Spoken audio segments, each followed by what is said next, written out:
আপনি কারো সঙ্গে কথা বলছেন, কথার মাঝে কোনো একটি শব্দ বা বাক্য আপনি শুনতে পাননি বা বুঝতে পারেননি।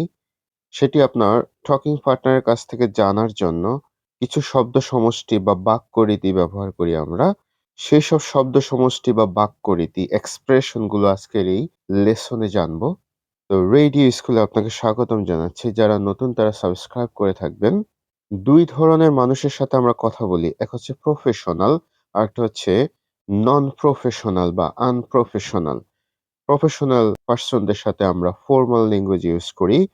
আনপ্রফেশনাল পারসনদের সাথে আমরা ইনফরমাল ল্যাঙ্গুয়েজ ইউজ করি। ১ম এ থাকছে ফরমাল ল্যাঙ্গুয়েজ। খুব ছোট করে আমরা বলতে পারি পার্ডন, পার্ডন, পার্ডন। একটু বড় করে যদি বলি I'm sorry I didn't catch what you said. I'm sorry I didn't catch what you said. I didn't catch what you said. Could you say that again, please? Could you say that again, please? অথবা would you say that again, please? Would you say that again, please? Could you repeat what you said, please?